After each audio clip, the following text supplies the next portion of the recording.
Bienvenidos a nuestro podcast La Biblia en un año, episodio 75. El tema de hoy, yo era un esclavo.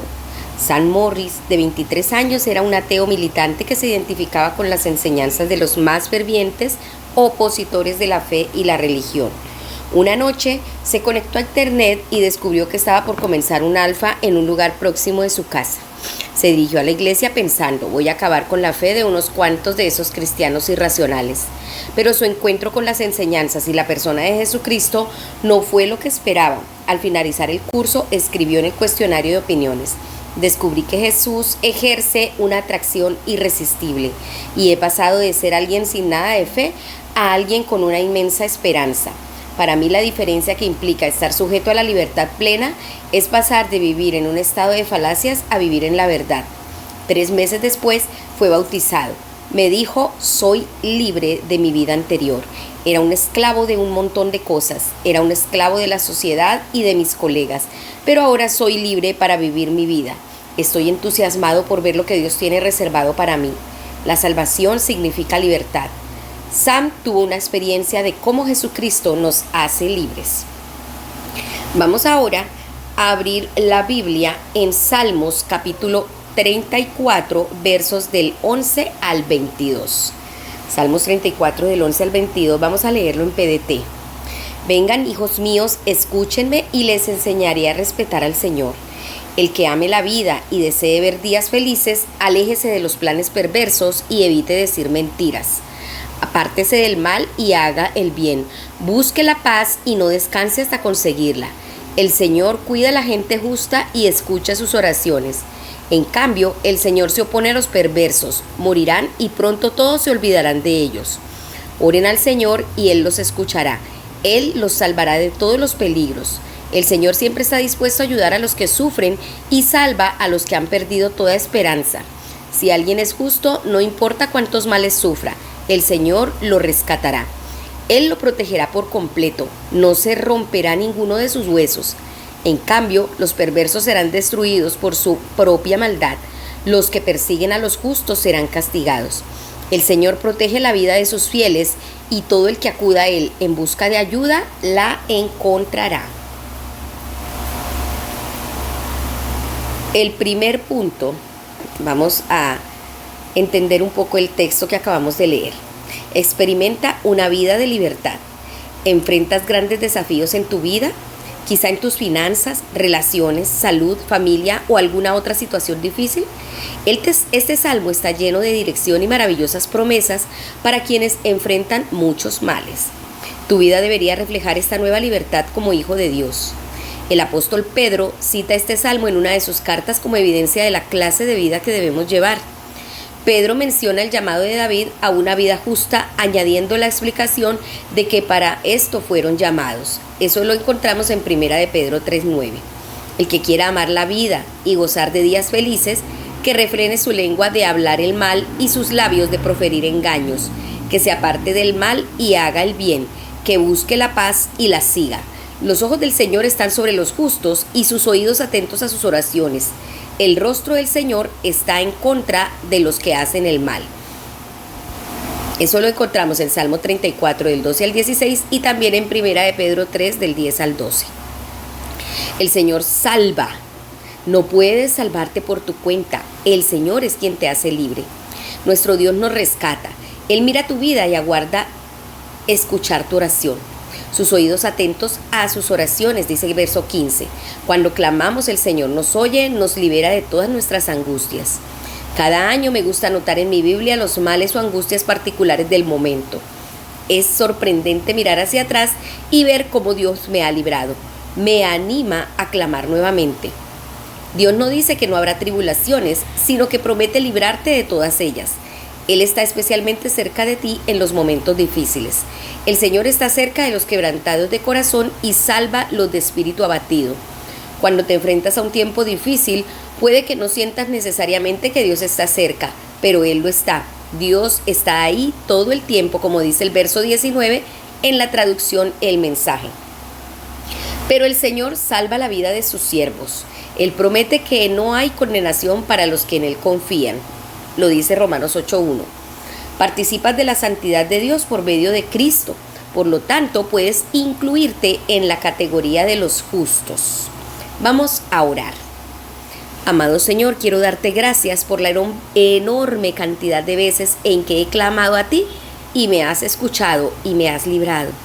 Ayúdame en este día, Señor, a guardar mi lengua del mal, a procurar hacer el bien y buscar siempre la paz. Ayúdame a vivir en armonía con los demás, a no devolver mal por mal ni insulto por insulto, sino más bien responder bendiciendo con gracia y con misericordia. Gracias porque Cristo me ha hecho libre para disfrutar una vida de libertad. Gracias te doy en el nombre de Jesús. Amén. Abra ahora su Biblia en Lucas capítulo 1, vamos a leer desde el verso 57 hasta el 80. Lucas 1 desde el verso 57. Nacimiento de Juan el Bautista. Cuando llegó el momento de dar a luz, Elizabeth tuvo un hijo. Sus vecinos y parientes se alegraron con ella al escuchar que el Señor había sido tan bueno con ella. A los 8 días de nacido, cuando el niño iba a ser circuncidado, vinieron y querían ponerle por nombre Zacarías como su papá. Pero la mamá levantó la voz y dijo: no, su nombre debe ser Juan. Ellos le dijeron: ninguno de tus familiares se llama así. Entonces, por señas le preguntaron a Zacarías qué nombre le quería poner a su hijo. Pidió que le trajeran una tabla en la que escribió: su nombre es Juan. Todos se quedaron atónitos. Inmediatamente se le soltó la lengua y empezó a hablar y a alabar al Señor. Todos los vecinos se atemorizaron. Se corrió la voz de lo sucedido por toda la región montañosa donde vivían en Judea. La gente se preguntaba: ¿qué llegará a ser este niño? Porque estaba claro que el poder del Señor estaba con él. Zacarías alaba a Dios. Entonces Zacarías, el papá del niño, se llenó del Espíritu Santo y profetizó: bendito sea el Señor Dios de Israel, porque ha venido a ayudar a su pueblo y a liberarlo. Nos ha dado un Salvador poderoso de la familia de su siervo David, tal como lo prometió en el pasado por medio de sus santos profetas. Prometió salvarnos de nuestros enemigos y del poder de todos los que nos odian. También prometió que tendría compasión de nuestros antepasados y que no olvidaría el pacto santo que hizo con ellos. El pacto era la promesa que le hizo a nuestro antepasado Abraham. Prometió liberarnos del poder de nuestros enemigos para que podamos adorarle sin ningún temor. Dios quiere que le adoremos con un corazón puro y que practiquemos la justicia toda nuestra vida. En cuanto a ti, hijito mío, te llamarán profeta del Dios Altísimo. Irás delante del Señor para prepararle el camino. Tú le anunciarás a su pueblo que Él los salvará por medio del perdón de sus pecados. Porque el amor y la compasión de Dios nos mandará del cielo un nuevo día. Iluminará a los que viven en la oscuridad, atemorizados por la muerte. Su luz guiará nuestros pasos hacia el camino que lleva a la paz. El niño crecía y se fortalecía espiritualmente. Vivió en el desierto hasta el día en que se presentó ante el pueblo de Israel. Vamos a estudiar este texto entonces con el segundo punto. Considera la grandeza de tu libertad. El pueblo de Dios de aquella época sufría bajo la opresión del gobierno romano. Se sentían rodeados por las tinieblas y la muerte. Anhelaban un libertador que los hiciera libres de la pena y el dolor. Buscaban a alguien que pusiera las cosas en orden. Habían esperado por mucho tiempo. Zacarías era el padre de Juan el Bautista. Sus 9 meses de silencio pueden simbolizar el largo periodo de silencio profético que pronto llegaría a su fin. Cuando a Zacarías se le desató la lengua, recuperó el habla y comenzó a alabar a Dios. Fue lleno del Espíritu Santo y profetizó. El nacimiento de Juan el Bautista fue una ocasión de gran celebración, gozo y expectación. Cuando Zacarías, incapaz de hablar, escribió su nombre, es Juan, tomó a todos por sorpresa, y este asombro fue seguido por más sorpresas. La boca de Zacarías estaba abierta, su lengua liberada, estaba hablando y alabando a Dios. Aún el nombre de Juan era una expresión de las bendiciones de Dios. Significa: el Señor es un dador misericordioso. Se dijo de Juan el Bautista que el Señor mostraba su poder en favor de él. Es una buena oración para pedir por ti, tu familia y tu comunidad. Que el favor del Señor esté contigo, sí, Señor. Zacarías fue lleno del Espíritu y profetizaba que la salvación estaba en camino. Dijo: nos ha venido un poderoso Salvador, un descendiente de David su siervo. Juan el Bautista haría saber a su pueblo que Dios les perdona sus pecados y les da la salvación. Zacarías ve que Dios acude para ofrecer salvación a su pueblo. pero su profecía va mucho más allá de la salvación política. Algo más profundo y amplio estaba por ocurrir, cumpliendo grandes promesas del Antiguo Testamento, pues implicaría redención, rescate de los enemigos y perdón de pecados. La salvación es la senda de la paz. Zacarías, al describir la salvación, resume muchas de las libertades que Jesús nos traería: libertad del temor, libertad para servir a Dios, libertad para ser santos, libertad para ser justos y libertad de la muerte. Vamos a orar. Te alabo, mi amado Señor, porque me has rescatado de la esclavitud y has mostrado misericordia. Alabe al Señor con todo su corazón. Dele gracias por perdonar nuestros pecados. Gracias te doy, amado Dios, por darme libertad de la muerte y del temor. Gracias por haberme librado para servirte. Ayúdame hoy a servirte sin temor, a servirte en santidad y justicia y guiar mis pies hacia el sendero de paz. Que tu mano esté siempre conmigo. Te lo pido en el nombre de Jesús. Amén. Ahora le invito que abra su Biblia en Números capítulo 4. Vamos a leer desde el verso 1 hasta el capítulo 5, verso 10. La labor de los levitas. El Señor les dijo a Moisés y Aarón: hagan un censo de los coatitas que hay entre los levitas por grupos familiares y familias, que tengan entre los 30 y 50 años de edad y sean aptos para trabajar en la carpa del encuentro. El trabajo de los coatitas en lo que tiene que ver con la carpa del encuentro será el de hacerse cargo del transporte de las cosas más sagradas. Cuando se movilice el campamento, Aarón y sus hijos deberán entrar a la carpa y quitar la cortina de la entrada. Luego cubrirán el cofre del pacto con ella y pondrán encima una cubierta de cuero fino cubierto de cuentas azules. Después extenderán una tela morada sobre ella y le colocarán los palos para transportarla. Y extenderán también una tela morada sobre la mesa de la presencia y pondrán en ella los platos, las cucharas, los tazones y las jarras para ofrendas de vino. El pan de la ofrenda permanente estará también ahí.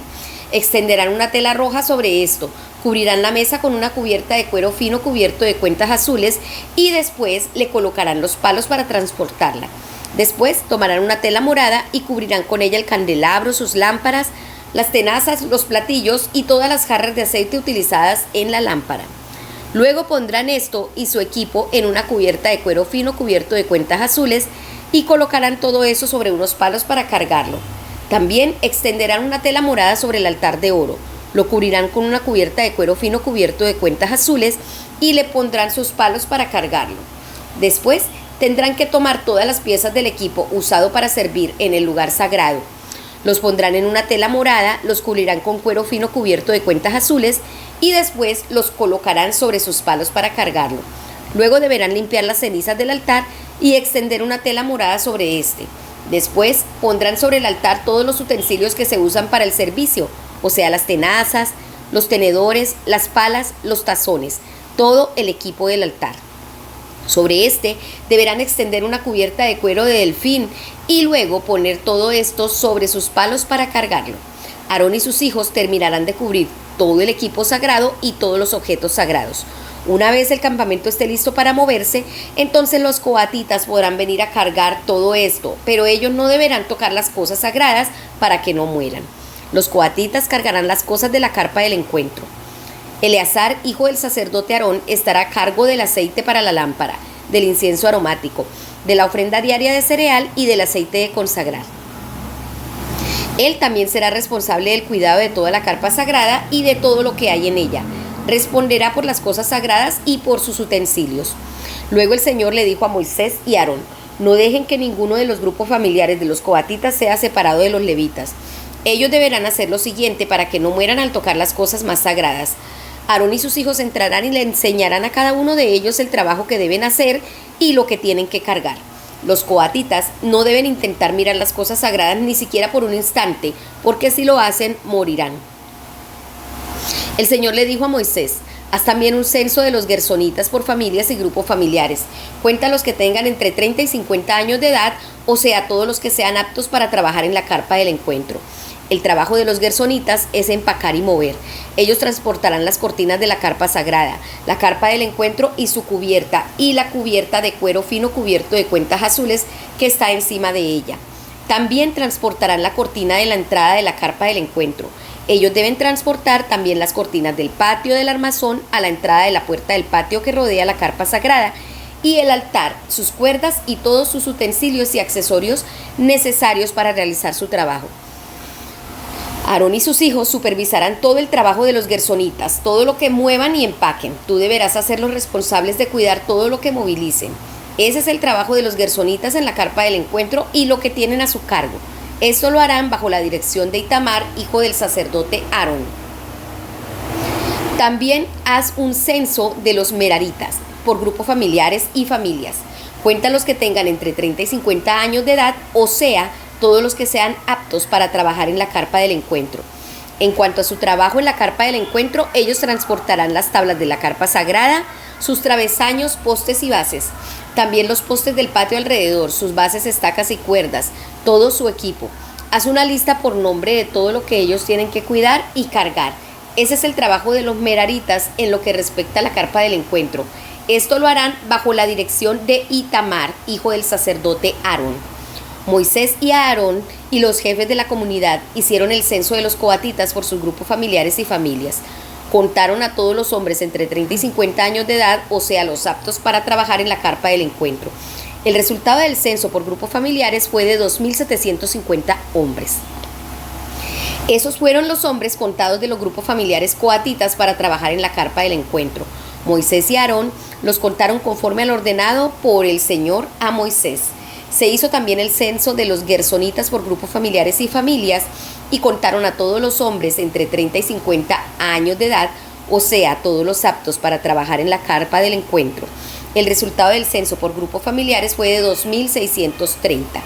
Esos fueron los hombres contados de los grupos familiares de los gersonitas para trabajar en la carpa del encuentro. Moisés y Aarón los contaron conforme a lo ordenado por el Señor a Moisés.